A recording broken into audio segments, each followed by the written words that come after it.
Welcome to the Baseball Insiders on this Thursday. Happy to bring you a show today. Robert Murray is off. As always, he and I have consulted on things. Obviously, I could share little nuggets. But joining me today is from the fan-sided side of things, from the betting side of things. You've seen him on previous iterations of this podcast, if nowhere else. He has been here before. You do know him. He's Peter Dewey. Peter, thank you for joining me, man, and always appreciate having you on the show. Yeah, of course, Adam. Thank you for having me on, man. I'm super excited. We've got a fun off season so far to dive into, so I'm looking forward to it. Yes, we're going to have some fun today. I thought Peter and I would do a little bit of power ranking the most desperate teams left this offseason. As someone who spends a lot of time in the Baseball Insiders Discord, we got a lot of different fan bases in there, and some of you are getting more desperate than others. So we're going to do a breakdown of how we're feeling right now, the teams that are potentially the most desperate, or have their fan bases at least the most desperate to see moves before the end of the offseason, because there are several teams that vowed to go all in this year that are still fairly silent. Plus, the latest on the Yoshinobu Yamamoto chase, who Yankees would rather pay, Juan Soto or Yamamoto, who the fans would rather pay, the next free agent dominoes to fall, and the one franchise that I can't help but notice has been completely forgotten this offseason. There's desperation, and there's one fan base that is just, their franchise has completely disappeared, receded into the curtains. We'll point that out. And Jeremy Witt, Red Sox, you better believe they're going to be mentioned on that list. Thanks for joining us again. We're here every Monday at 3:30 Eastern. We try to be here every Thursday at 3:30 Eastern as well, potentially during the rest of the week.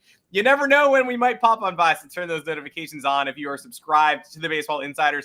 If you have not yet joined our Discord channel, now is the perfect time to do it. We've got several tiers. The general tier, if you just want to hang out and chat. The Rumor Mill tier, if you want to join Robert Murray's Rumor Mill to get updates and scoops from Robert between shows. We've also got an all-star tier. Those all-stars get priority responses in the comments, in the questions during the show, and they also get a monthly private Zoom call with Robert and myself to answer further questions face-to-face. No, those do not get recorded and released. Those are just for you. If you're in that Discord, the information shared in there is private. Do not share it anywhere else. Shouldn't have to tell you that, but I will. We'll share what we can on the podcast. We'll share what we can on the Discord. And I see some of our Discord members in the comments. I think people have been attesting to it lately as a good spot to be recently. Shout out to all of you for showing up and watching the show in the comment section. Take it from them. It's a fun spot. We love running it. And today's show is also sponsored not just by our membership Discord, but Baseball Insiders today is sponsored by Sleeper Daily Fantasy. We are partnering with Sleeper Daily Fantasy to give new users a first deposit match up to $100. Make sure to use our code FANSIDED2, FANSIDED and the number 2. It's right there on the screen when signing up to receive your deposit match. Please remember to always game responsibly. Do what I do. Put $2 on a parlay of Easton Stick rushing yards and Michael Mayer receptions and call it a day. Scan the QR code on the screen to see if you qualify. Peter, I'm actually kind of on a run doing 3-team parlays every Sunday. I chickened out and cashed out after 2 wins on 2 in a row, but then I would have won if I just let it ride because I'm a little baby. Then I lost 1, then I won 2 more. So I don't know. I might actually be good at this. That's impressive. That's a great streak. NFL is I feel like NFL is tough, man. I prefer the NBA, betting on the NBA because that's my sport, but NFL is tough, man. The upsets that happen just on a given week, it's crazy. It's absolutely. I don't know what I'm doing. I had a 4-way last week that would have hit if I actually had money on Raiders Vikings, the 3-0 spectacular, and they pushed. So they did take money off my table and food off my plate. But you know what? We move on, and now we start betting on the potential destinations for Yoshinobu Yamamoto because it's Yamamoto meeting week. The Yankees met with him on Monday. The Yankees have been scouting him extensively. They've made him Brian Cashman's top priority for a year plus, a year and a half now. Something I've noticed in the Baseball Insiders Discord specifically is that Yamamoto's people have done an incredible job of making every single region and every team that got a meeting think they are firmly in this. The Boston people are hanging on every word. So are the Giants people. So are the Yankees people. And you'll have conversations where Yankees fans, myself, it's me, will be like, Cashman sent a rep to every single start this year. And a Giants person will be like, so do the Giants. And then I'll be like, well, I didn't know that. Like, it's very regional. Like, people are getting the information in every region that feeds into their team being the favorite. That said, it is hard not to feel like despite the Bob Nightingale tweet last night that said the Yankees are the favorites, the Dodgers are making a push, but the Yankees are the favorites, it's hard not to believe that the team that just signed Shohei Ohtani, just got him to defer $68 million of his annual salary into the deep future, just brought Ohtani and Freddie Freeman and Mookie Betts to the meeting. Reportedly, Yamamoto is a Dodgers fan. I've seen him in a Yankee hat on his Instagram, but Dodgers people reported at the time of the meeting that he's a Dodgers fan. It's hard to see anybody stealing the momentum back from LA, no matter how good the Yankees felt on Monday. I don't know if you feel the same way. We're all just waiting here. I think it's more than logical at this point to think that the Dodgers are probably in the league. Yeah, I feel like you have to. The second Ohtani deferred that much of his salary, I mean, this sets up perfectly for them to get Yamamoto. Like it just seems like that was the logical move. Like why defer that much salary if there weren't other moves to be made in this offseason, this being potentially one of them.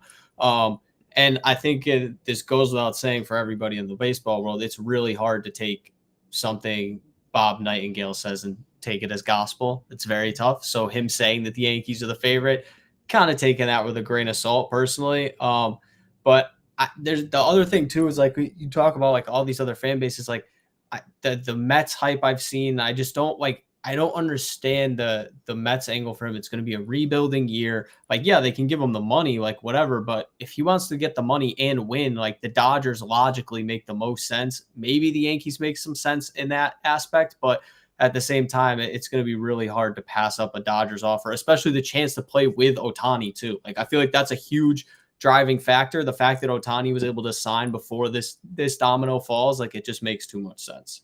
And we know that Yamamoto is comfortable sharing the locker room with another Japanese star because his agent made that really clear like a month ago. What we didn't know was whether Ohtani was comfortable sharing the locker room with another Japanese star. And if Ohtani went to the Yamamoto meeting, then I think we know now. And like, I don't think we have to wonder about that anymore. It's no longer up in the air. The Dodgers make perfect sense. There was a wrinkle in time where I was like, okay, so Ohtani's deferring all that money, but it lowers the AAV. It doesn't make that money disappear. He doesn't count $2 million against the tax threshold this year. He counts his AAV against the tax threshold, so it's $46 million. Ostensibly, it's treated like a 10-year, $460 million deal. That's still a lot of money. It's not like Ohtani's not getting paid or counting against the tax or taking up room. The Dodgers really need to fill out that rotation. Yamamoto wouldn't even really be enough for me to confidently label them a team that I know could get through a short series, despite the fact that Twitter has decided that the Dodgers are already the 98 Yankees on steroids because they signed Ohtani and are talking to Yamamoto. I mean, it's a very good roster. It's a very good roster that flamed out in the division series last year and the year before. I also don't understand what people are expecting. Like, were they expecting the Dodgers to just decide that they were good enough and they didn't need to improve anymore? Like, they haven't won a World Series in a full season since 1988. So I get what the Dodgers are doing. I lost my train of thought from a long time ago. I get what the Dodgers are doing, and I understand, it all makes sense for them to be all in on Yamamoto. What I don't understand is the idea that it's over for the league if they get him. There was, like I said, a wrinkle in time when I thought, hey, they need all this pitching. They need 2 or 3 guys in the rotation. If Yamamoto is going to be $30 million a year, isn't that really all the money they saved and a little bit more from Ohtani? Wouldn't they be better served trading for Tyler Glasnow, which reportedly they're involved in pretty heavily, although that was reported as done late Tuesday and it's still not done. That package is still evolving. I thought, wouldn't they be better served spreading the money around on Glasnow and another starter and maybe 2 more starters? But if they're willing to do Glasnow and Yamamoto, if they think they have the money for that, then that's obviously what they should do. If one doesn't take them out on the other, they should just go ahead and get both. Yeah, that's the thing. It depends on if it's a one or the other situation. Like, I think I agree with you. I think you want the depth, especially after watching what happened to the Dodgers last year. Like, they had on paper one of the best teams in baseball, and they got hit by the injury bug in so many different spots throughout the season. It was like, we don't have the depth after a while to compete with this. And their credit to them, I think they have a pretty solid farm system in terms of their pitching. We saw Bobby Miller come up and pitch very well last year, but like, they still didn't have enough arms. So to go all in, if it was just for one guy, and we know Ohtani's not going to pitch this coming season. So it's like, it's not like you got double Ohtani for 2024. So I think I think they'd be better served if they can get multiple players with this extra space that they have. But at the same time, if they are just going to do both type of deals and they're going to get everybody, it's like, yeah, I mean, that makes sense. I think they're going to be in the betting market an absolutely overwhelming favorite to win the World Series. Yeah. It's going to be insane. But again, I think this is something that's like to be aware of. And you mentioned it, like you can't just pencil them in for the World Series. I mean, there were points last year where the Braves looked like an overwhelming favorite to win the World Series, and they didn't even win a playoff series. So I think the way baseball goes, and it's 162 games, there's plenty of times for guys to get hurt. There's plenty of time for a team to get hot at the right time. We saw 2 wildcard teams get hot at the right time and end up in the World Series. I don't think there's ever a case where, like, yeah, on paper, the Dodgers should be favored, but like where it makes sense for them to be this insane favorite and say, yep, you should bet on that. They're still going to win. There is no Kevin Durant on the Warriors in baseball. Like that just doesn't happen where you have a team that's so dominant and you kind of know going into the season, like unless something catastrophic happens, they're going to win it all. Like that isn't the case in this scenario. Shohei Ohtani has yet to play a playoff game. Like he exists. He's been in Major League Baseball for several years. He has yet to make the postseason. That is not an indictment on Shohei Ohtani. That is a description of why it's extremely difficult to make the playoffs and win World Series in Major League Baseball. They should be the favorites, unequivocally. No one is saying, like, you know who I really like is the Reds.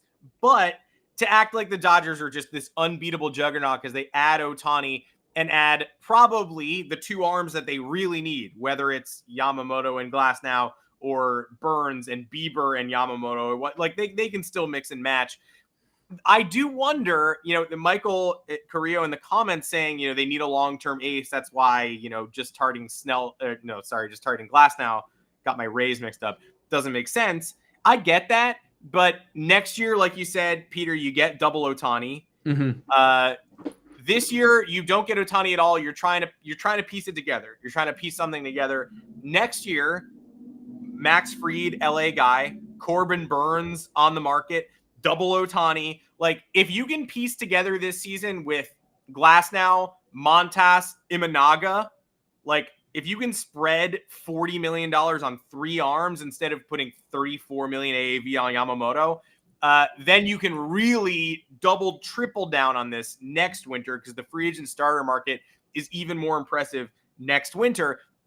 But all of that is moot, like we just said, if they're like, we'll do Glasnow and Yamamoto. Like, if they don't have to pick, if they're willing to drop $60 million on 2 starters this year and then go look for another one and go get Kershaw back midseason, like if they can do all that, then then all logic of baseball conversation goes out the window. Then there's no limit to what they can do. And it's just like, all right, well then go forth, man. Do whatever you're going to do.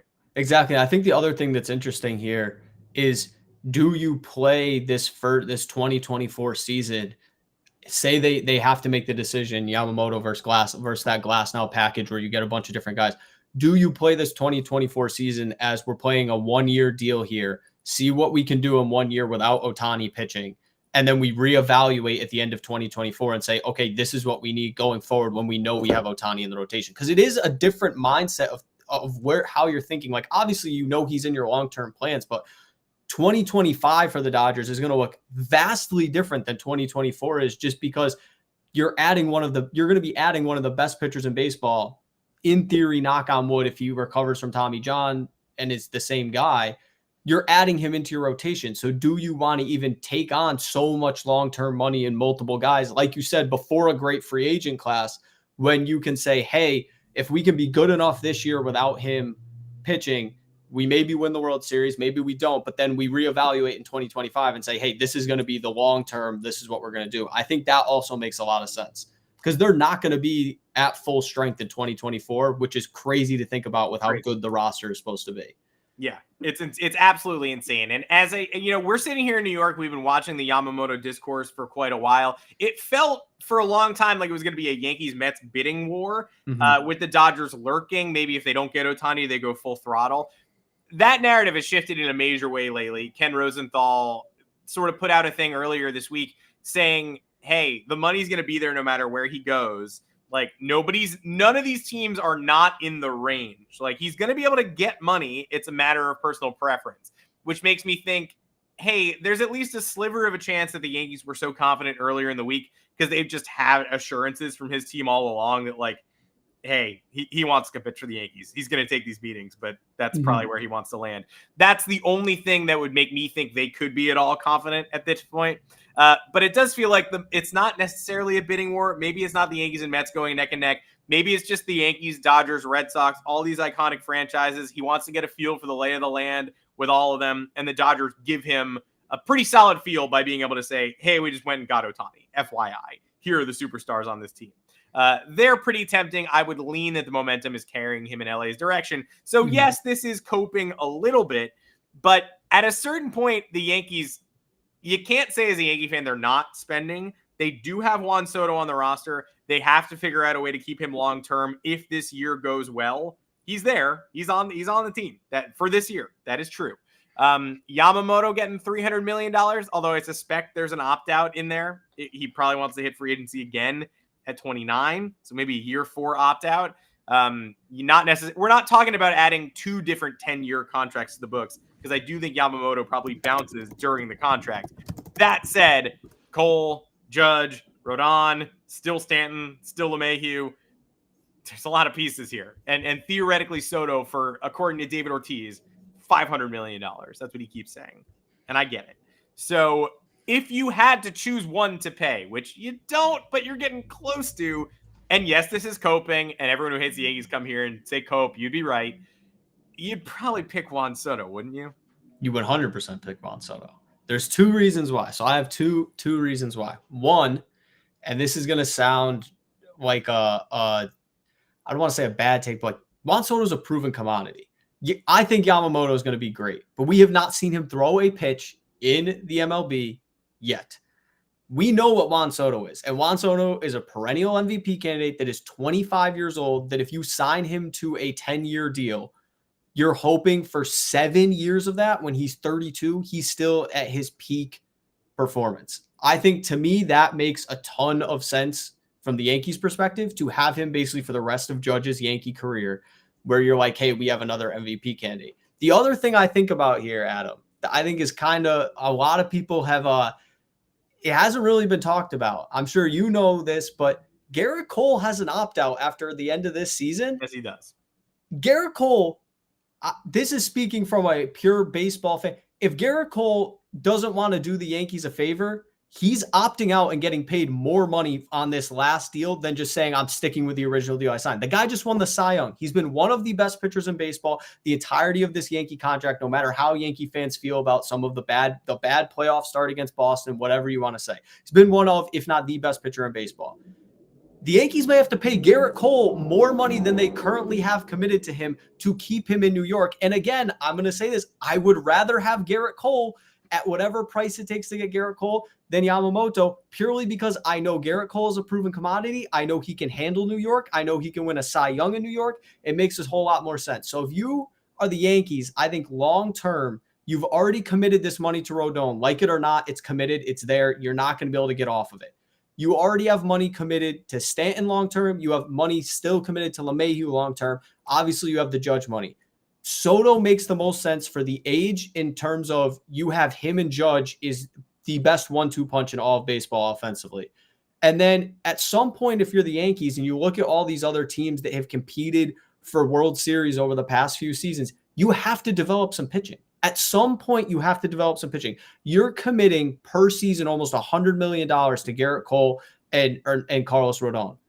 They have to be ace quality pitchers, and you have to be able to fill in the rest with somebody who is on a rookie contract. At some point, you can't just buy and think it's going to work. And the Yankees have shown in the past couple of years that they're a little bit cheap right now under Hal Steinbrenner. So I think long-term, paying Soto is the move. Obviously, Scott Boras' client, he's going to hit free agency. They're not going to get a hometown discount. It is what it is.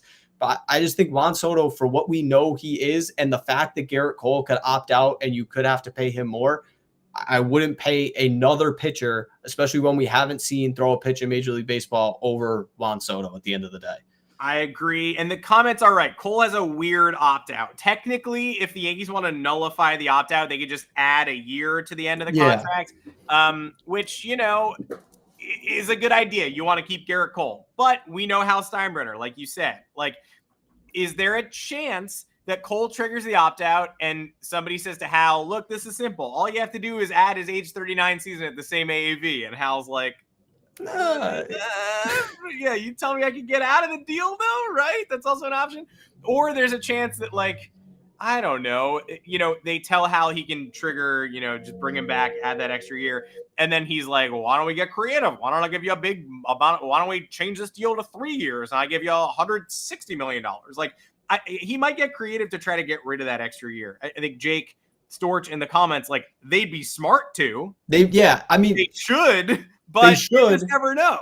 But these are the same Yankees that decided to pay 33-year-old DJ LeMahieu a 6-year deal because they didn't want to pay him more money per year on a shorter deal. Like, I'm not putting anything past Hal Steinbrenner. In theory, they should just tack on the extra year. But I can't, unfortunately, this isn't the George Steinbrenner's Yankees. Like, I can't trust them to do that. We've watched them cut payroll after having some of the better teams that they've had in the Aaron Judge era. So, like, to say that it's a guarantee that they're willing to do that after watching them get burned on the Stanton deal, that deal is horrendous. They got burned on the LeMahieu deal. That deal has been horrendous, the entirety of it.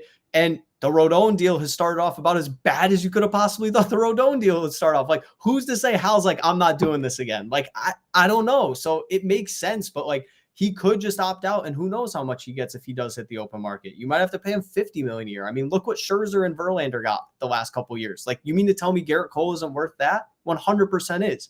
Like, his deal right now on the open market, it's a value. The fact that they're getting him at $36 million a year, he could get paid so much more if he took like a shorter term deal. 100%. And the Judge deal looks like a value too. We'll circle back to this. Yeah. We'll circle back to this at the end of the year. They should just tack that extra year on and make it a non-worry and forget all about it. And Cole will be involved in any free agent conversations they have moving forward. But I do think it's not 100% slam dunk because Hal Steinbrenner is a weird guy. Now, he's a very weird guy. Yeah. Let's pivot away from the Yankees because I think we're losing subscribers by the minute. No, we're not. People like to laugh at us, I think. But let's bring some other fan bases in because I do want to talk fan base desperation because I'm watching. This is sort of my whole thing about the Dodgers. Like, look, the last 2 years they flamed out of the first round of the playoffs twice in a row. They didn't win a playoff game last year with what was thought to be the most stacked roster in the history of the franchise 2 times in a row. That's desperation. Like, you can't tell me that team is just going to enter this offseason and be like, we're going to sit this one out. We like our guys. Like, that's what people get on the Yankees for doing. You got to make moves. There are now teams out there who their fans are desperate for moves. And I just look at it and go like, look, I think it's completely justified to be this desperate for maneuvers based on where you're sitting and how far away you can get from the top of the league if you don't make changes now. For me, number one is the Red Sox. And number one is the Red Sox because Craig Breslow comes in to break from the Chaim Bloom cycle. Like, Chaim Bloom found value at the margins, right?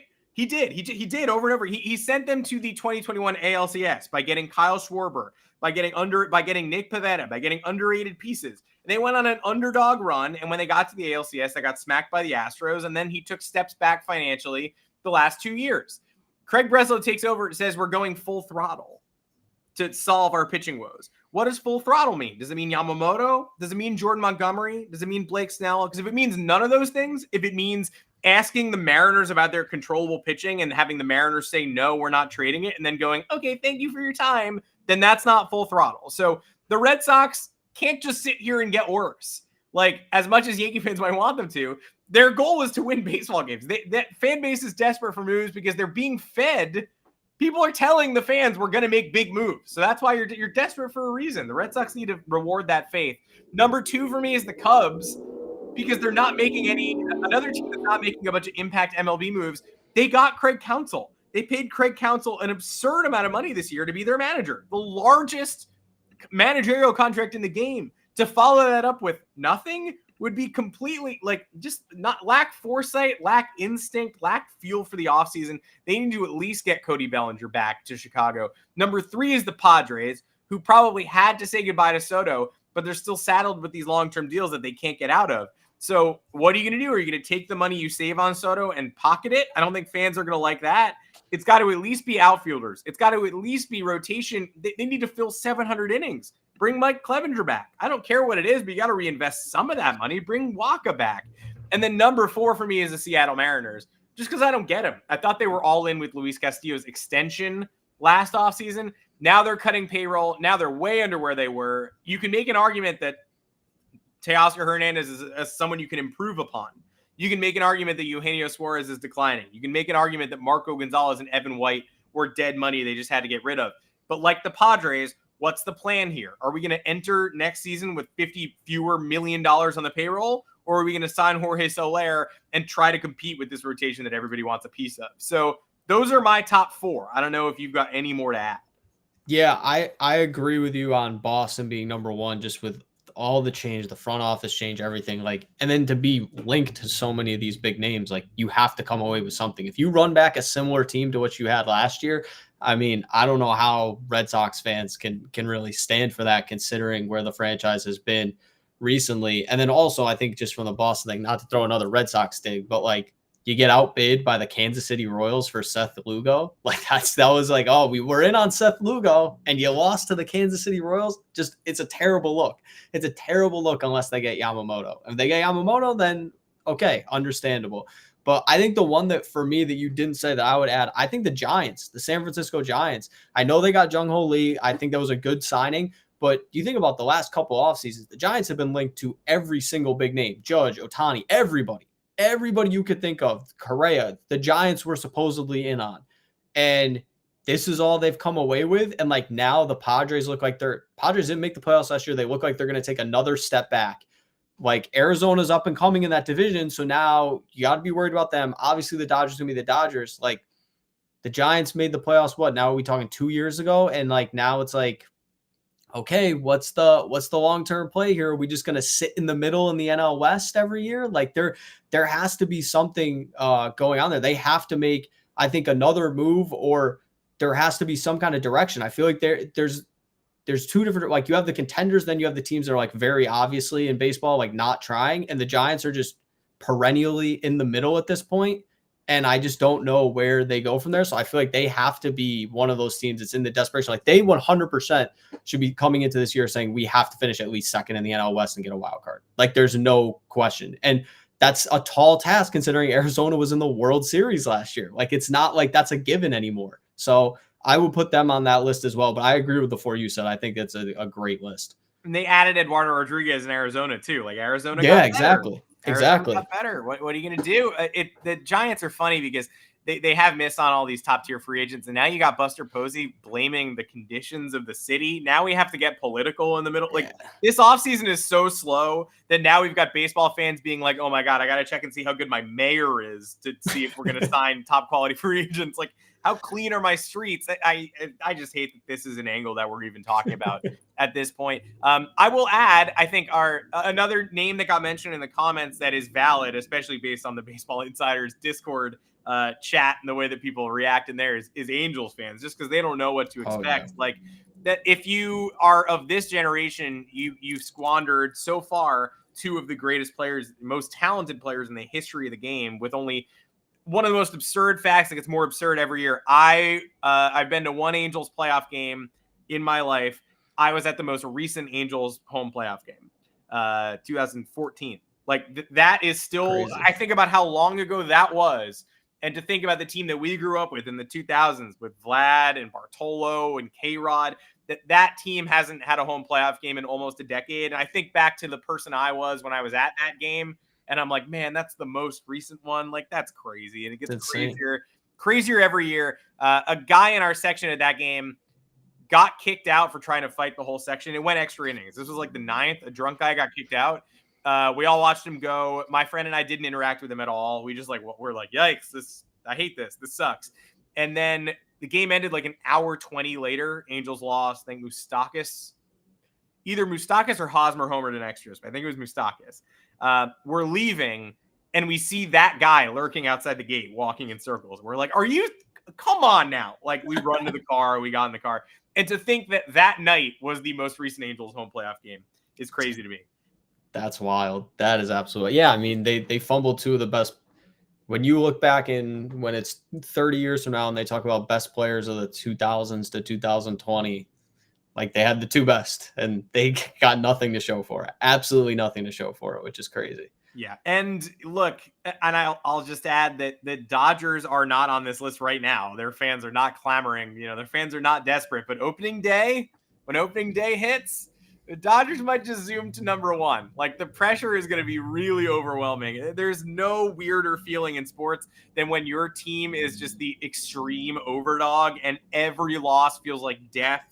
And every win, you're like, we just have to sustain this for another 6 months. Haha, no problem. Haha, or whatever. Like, you just have this cloud over your entire season. North Carolina basketball. I know we got some North Carolina fans in the Discord. Like, they opened last year as the preseason number one, and they lose one game to Iowa State in a little preseason tournament. And me and everybody else were like, haha, it's all good. Haha, no worries, man. LOL. And then they lose the next one in like quad overtime to Alabama. And then it's like, well, season's over. Like, we're going to fall to 10, and then we're going to lose our next game. We're going to fall to 17. And then crazy enough, that's what happened. Like, it just snowballs. Like, you're all the way at the top, and you're like, all right, preseason number one, okay. And then every loss feels like 1,000 knives. And you're like, every single game, you're crossing your fingers waiting, hoping it doesn't happen again. The Dodger season's going to be like that times a million. Now, the one team that we're not talking about, the forgotten franchise of the offseason, and I think they're not on this list because their fans have been surprisingly quiet, which is weird because they have the loudest fans in baseball. Where are the Houston Astros this offseason? We heard about an Altuve extension. Altuve came on the Baseball Insiders and said no talks back in September. We think they're going to get that done at some point, but I'm not hearing anything there. Alex Bregman is a free agent next offseason. We heard Alex Bregman trade rumors. Lance McCullers comes back mid-season. I read Lance McCullers trade rumors today in an Alternatives to Yamamoto article. Hadn't thought about that. Now I'm thinking about it. Where are the Astros? What are they doing? Are they content with taking a step back without Dusty Baker? Do they think they can contend as is? They're probably right. They probably can, but silence, dead silence. It's very weird. I feel like they think they can contend as is, and they're probably right. I mean, we've watched them just like kind of let guys go, and then they're still fine. Like, they let Correa go, they let Verlander go, and then Verlander magically is right back to them. Yeah, that's cool. Right when they need it. And I think too, I think, I don't know about Bregman as much. If I'm them, I would trade McCullers if you can get a taker for him. I mean, he hasn't been healthy in years, and like, it just doesn't, at some point, like, just penciling him into he might pitch 2 months for us, like, isn't worth it. And if somebody's willing to take a shot on it and you can get a prospect, or you can get a player that can help you in 2024, I would go for it. I just don't think long-term, like, he just hasn't been able to stay healthy. But I think they're kind of, it's weird, man. I'm like waiting, and this is the most like pessimistic Yankees. I'm just waiting for like some random guy that they decide is going to be in the starting lineup this year, and he just turns into like, yep, this guy's going to hit 280 with 25 bombs, and we're playing him every day. Like, that's just is what it is. Like, it just seems like that's what happens. Like, I mean, nobody expected the Jeremy Pena resurgence when they won the World Series. Like, nobody expected him to be that guy right away, and he was great right away. So I don't know. They've been quiet, but it's kind of, I feel like the last couple Astros off seasons have kind of been like that. Like, their biggest move last off season, unless I'm wrong, was they let Verlander walk and they signed Jose Abreu. Like, it wasn't like they made some huge splash and then they were a game away from the World Series. So I just think they're kind of content with just doing whatever. And I think at this point, if you're in the fan base, like, you just have to trust this front office. Like, they've been right for what, 10 years it feels like now? Like, why would you even complain like about them not doing anything? Because it seems like no matter what they do, they still are in contention. The comments are right. I think the Orioles and Marlins need to join this offseason as well, especially the Orioles, who, like, they're one Dylan Cease away from being really scary. I think they're resting on their laurels a little bit too, just knowing the farm system that they do have. But man, oh man, where the hell are you? Before we go, I just want to drop a couple nuggets on who we think are probably the next free agent dominoes to fall. Some of this is educated guesses, some of this is speculation, but I do think that we're pretty close to a few of these. And as Robert mentioned, be really careful. We don't know this Dodgers Manny Margot Glasnow trade. This is not close to done. All we know is that it's not close to done. We are waiting for plenty more dominoes to fall there. The package might not even be settled. That's out now at this point. So we got to wait for that before we know what the Dodgers are up to. I've seen a lot of informed speculation about Justin Turner to the Mets, especially after the Ronnie Mauricio injury. David Stearns tried to get him when he was with the Brewers. After 2020, he was the only one who really tried to poach Turner from the Dodgers offer. I think that's an obvious fit, and I actually think it's sneaky going to happen over the next few days. while everyone else is distracted. Justin Turner, everyone has had him pegged as like a February signing. He signed this week last year. He signed this exact weekend with the Red Sox last season, which shows you how much faster the market moved last year. I did a thumbs up and a little thumbs up appeared on my screen. That was pretty cool. I don't like that. I don't know why it happened, but there it goes again. Very cool. I didn't do that. I think Justin Turner to the Mets is something you can expect to see. Jordan Montgomery to Boston. If the Yamamoto news drops off and he's not going to the Red Sox, I think you got to do Jordan Montgomery to Boston by the end of a day or two later. If he doesn't go to the Red Sox, then I'm not mocking him to anybody else ever. Like, I'm never sending the Red Sox a free agent again if they can't close on a lefty who would do wonders for their rotation, who's currently living in Boston. So I still think it's almost a guarantee. And I am wondering about, I think we talked about the Mariners needing to use that budget on something. I still think Soler makes a lot of sense. And I can't imagine the Padres not signing Mike Clevenger. Are there any other dominoes that you're looking at while we all wait for Yamamoto to drop? Yeah, the one I'm looking at, you had mentioned it a little bit earlier, but I think Cody Bellinger back to the Cubs. The Cubs got to do something. I've seen Cubs and Blue Jays as the top two teams in on Cody Bellinger. Both teams kind of desperate, especially after the Blue Jays missed out on Ohtani. I think he ends up with one of those teams, like one of the first guys post Yamamoto probably signing. Like, if you're the Cubs, I don't know what I get. There's the money and whatever, but like I don't know what the holdup is at this point. Like, you have to do something. If they just decide to let him walk and let Stroman walk, like I don't know what their long-term plan was. So I would expect him would be one of the guys I've been waiting for. I thought he would have signed, honestly, post the Soto trade. I thought he would have been a quick, because it just seemed like logically those two kind of went together. But I would be very surprised if he lingers like into the new year or something. I would assume it gets done before Christmas, just because he's such a big name and obviously has the suitors out there. I agree with that. And I also agree with Bader to San Diego in the comments. That's a fit that makes a lot of sense. If we're asking them to spend their money, maybe try a 1-year deal while you're still trying to contend with all these long-termers out there. Bader, an interesting player for sure. Well, shout out Peter Dewey. Thanks for joining me. Great show today. Good crowd, good comment section. Thanks for showing up. Only one. Where's Robert? Love to minimize those. We only got hit with one. He will be back on Monday. We'll do a big show. We'll recap everything that's changed over the weekend. Hopefully we get a deal or two to discuss instead of just our informed speculation. As much as I love speculating, I would much rather talk about the aftermath of a contract and then what's next, rather than just playing the waiting game with Yamamoto for another week, 2 weeks. We don't even know if he's going to hold extra meetings for the finalists. The Mets today said, yeah, we don't know. He didn't tell us. We don't know what's going on, which could be bad for the Mets, or could just be, we could have another round of this. We don't know yet. So we'll find out. Sleeper Daily Fantasy is, again, today's sponsor, today's partner. Give you a first deposit match up to $100. If you're a new user, just use that code FANSIDED2 or scan that QR code right up there on the screen to see if you qualify. And join the Discord, as Joanne, our producer, in the comments said. Peter's in there if you want betting tips. Robert and I are, of course, in there all the time. We got 3 distinct tiers to join at. You can help ask questions between shows, chat with Robert and I, have your own private shows, essentially, during your downtime. And if you join at the all-star level, you do get that extra private video session with Robert and I. If you want help us put faces to names, we're excited to meet with you guys. We're going to be announcing details of that soon.